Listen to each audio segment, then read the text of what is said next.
بسم اللہ الرحمن الرحیم۔ السلام علیکم ایوری ون۔ ایک شاندار موضوع، وجد۔ وجد کیا ہے؟ وجد خاص لوگوں کا پہلا درجہ ہے۔ وجد عارفین کی صفت ہے۔ وجد مریدوں کے سوز کا نام ہے۔ وجد عاشقوں کے ساز کا نام ہے۔ وجد ایک روحانی جذبہ ہے جو اللہ پاک کی طرف سے بطن انسانی پر وارد ہوتا ہے۔ خواہ اس کا نتیجہ فرحت ہو یا حزن، اس جذبے کے وارد ہونے سے باطن کی حیت تبدیل ہو جاتی ہے اور اس کے اندر رجوع اللہ کا شوق پیدا ہوتا ہے۔ گویا وجد ایک راحت، اور یہ اس شخص کو حاصل ہوتی ہے جس کی صفات نفس مغلوب ہو، رذائل خبیثہ سے نفس صاف ستھرا ہو، نفس آپ کا کنٹرول میں ہو اور نظریں اللہ پاک کی طرف لگی ہوئی ہوں۔ شمس الاولیاء سید داتا گنج بخش علی حجویری فرماتے ہیں، وجد کے دو معنی ہیں، ایک غم اور دوسرا مقصد کو حاصل کرنا۔ غم کی حقیقت یوں سمجھیں کہ محبوب کو کھو بیٹھنے کا غم، ہجر، جدائی یا فرقت، کسی بھی لحاظ سے غم کی حقیقت محبوب کو کھو بیٹھنے کا غم۔ اس حالت میں علم میں کچھ کیفیات ہیں غم کی، اور مقصد سے محرومی کی صورت میں ہے، اور دوسرا معنی مقصد کو حاصل کرنا یعنی پا لینا، کسی چیز کو پا لینا۔ وجد واجدہ کا مطلب ہے پا لینا، وصل یار، حقیقت مراد حاصل کرنے کی صورت میں۔ تو کھو بیٹھنے کا غم، پا لینے کی خوشی، یعنی خوشی آرام کی کچھ کیفیات ہیں، کچھ رنج تھکاوٹ کے سبب علم کی کیفیات ہیں، اسی کا نام وجد ہے۔ وجد کی کیفیت بیان نہیں کی جا سکتی، کیونکہ یہ وہ غم ہے جو محبت میں ملتا ہے، اس لیے بیان سے باہر ہے۔ وجد طالب مطلوب کے درمیان ایک راز ہے جسے بیان کرنا مطلوب کی غیبت کے برابر ہے۔ یہ تصوف بالغائب سے حاصل ہوتا ہے۔ وجد کا مزہ وہی لوگ چکھتے ہیں جن کے دل صاف ستھرے ہوتے ہیں اور ان کے دلوں کو اللہ پاک بقعہ نور بناتا ہے، ان کے دلوں پر نور اتارتا ہے، ان کے دلوں کو نور بنا دیتا ہے۔ یہاں ایک بات ہمیشہ خیال رکھنا، جو چیز انسان کو وجد سے حجاب میں رکھتی ہے وہ اس کا اپنا نفس ہی ہے، یعنی نفس کے کاموں کو دیکھنا، نفس کی خواہشات کو پورا کرنا، نفس کو ترجیح دینا، نفس کی طرف دھیان رکھنا، اور دنیاوی تعلقات اسباب کے ساتھ دل لگائے رکھنا۔ مانا یہ دنیا اسباب کے ساتھ ملتی ہے، اسباب ضروری ہیں، مگر اسباب کے ساتھ گہری دل بستگی اور گہری وابستگی نہیں ہونی چاہیے۔ اگر بہت دل لگ جائے گا دنیا کے اسباب کے ساتھ تو پھر وجد سے حجاب ہے، کیونکہ نفس اسباب دنیا کی وجہ سے حجاب میں رہتا ہے۔ لہذا جب یہ اسباب منقطع ہو جائیں اور ذکر الہی جاری ہو جائے، دل ہوش میں ہو، دل صاف ستھرا ہو، تو ایسے دلوں پر نصیحت اثر کرتی ہے۔ اور اگر غفلت سے دل بھرا ہوا ہو، علائش سے دل اٹا پڑا ہو، خواہشات تمناؤں کی وجہ سے خوب دل میں ہجوم ہو، وہاں نصیحت اثر کیسے کرتی ہے؟ تو نصیحت اثر قبول کرنے والے دل یاد الہی میں، ذکر الہی میں، مناجات الہی میں ایک عجیب مقام پر پہنچتے ہیں۔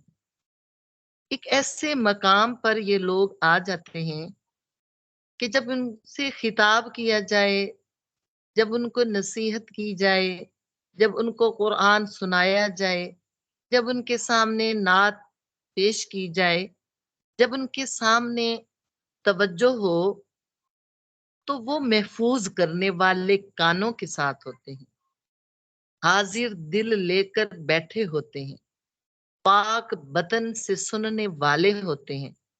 ان کا دل ایسی کیفیات دیکھتا ہے جن سے وہ پہلے خالی تھا۔ پا لیا نا، دل نے پا لیا، کچھ کیفیات کو پا لیا۔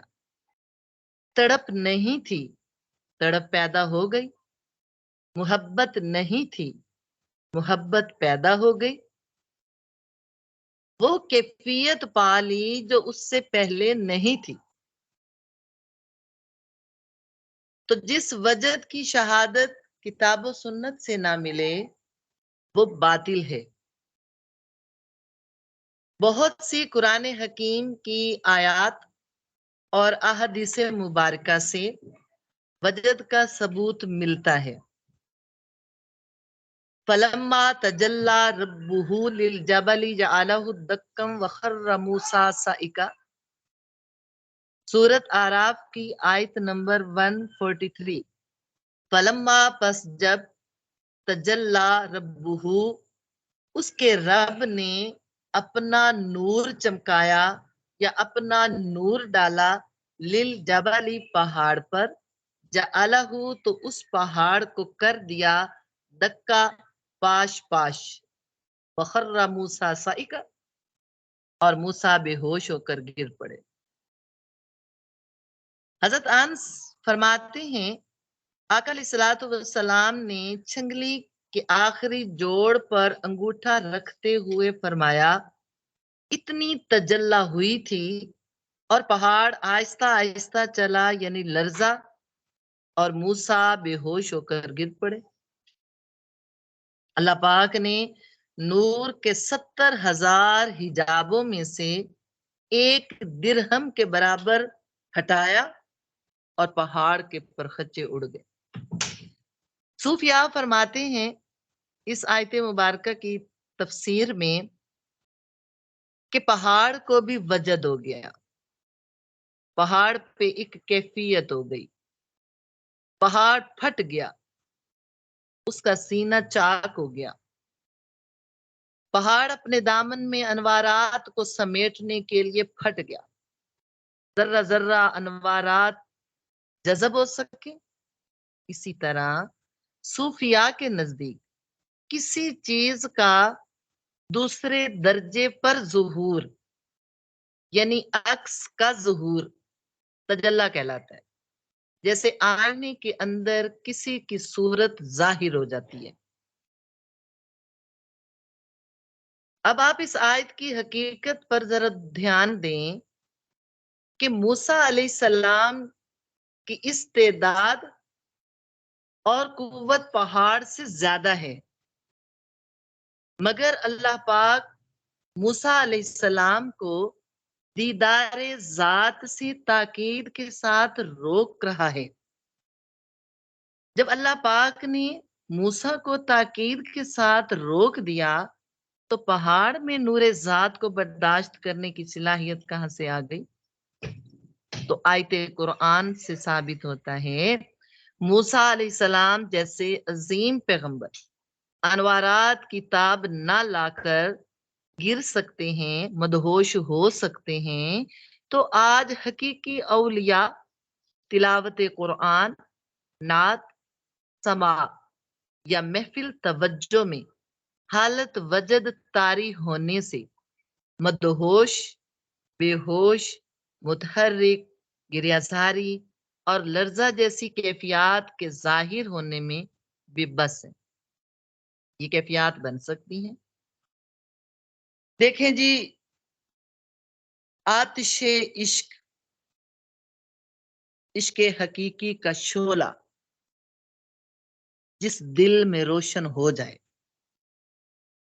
تو وہ عشق بجز خدا کے سب غیر کو جلا کے خاک کر دیتا ہے۔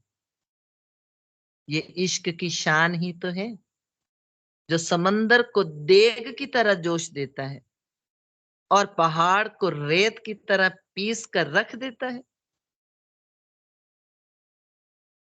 یعنی عشق حق کے سامنے کوئی چیز ٹھہر نہیں سکتی۔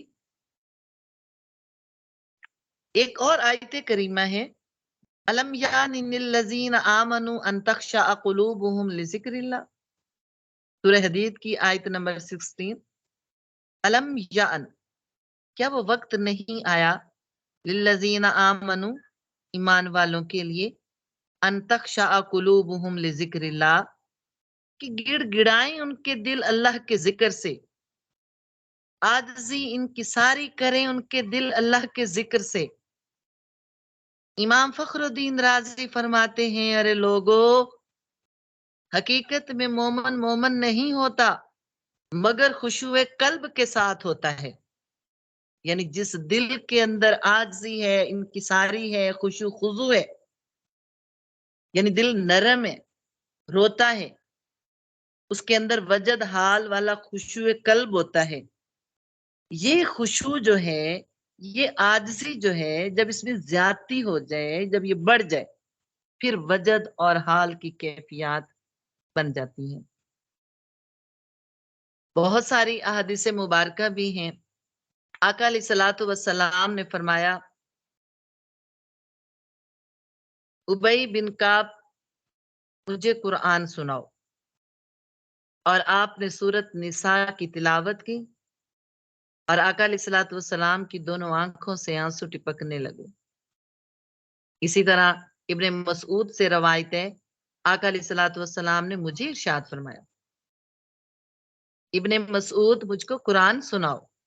میں نے عرض کیا یا رسول اللہ، میں آپ کو قرآن پڑھ کر سناؤں حالانکہ خود آپ پر قرآن نازل ہوا؟ آقا علیہ الصلوۃ والسلام نے فرمایا میں یہی چاہتا ہوں آج تم قرآن کو پڑھو اور میں قرآن کو سنوں۔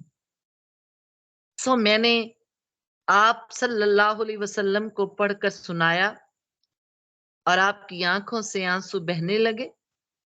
نرم دلی، عاجزی، دل کا خشوع خضوع والا ہونا، تقشعر منہ جلود الذین یخشون ربهم ثم تلین جلودهم وقلوبهم الی ذکر اللہ، سورہ زمر کی آیت نمبر 23۔ تقشعر منہ، اس سے ان کے رونگٹے کھڑے ہو جاتے، یعنی قرآن حکیم سے رونگٹے کھڑے ہو جاتے۔ جلود الذین، یعنی جسم جلد کے جو باریک بال ہوتے ہیں وہ بھی قرآن کو سنتے ہوئے اللہ کے خوف میں، اللہ کی محبت میں وہ رونگٹے، وہ بال کھڑے ہو جاتے۔ یخشون ربہم، جو اپنے رب سے ڈرتے ہیں۔ ثم تلین جلودہم، پھر ان کے بدن نرم ہو جاتے ہیں۔ وقلوبہم، اور ان کے دل الی ذکر اللہ، اللہ کی طرف متوجہ ہو جاتے ہیں۔ یعنی قرآن کریم میں آیات وعید کا ذکر آتا ہے، پڑھتے ہوئے مومنوں کے رونگٹے کھڑے ہو جاتے ہیں، جلد بدن سکڑ جاتی ہے، ان میں انقباض پیدا ہو جاتا ہے۔ اور جب آیات وعدہ کا ذکر آتا ہے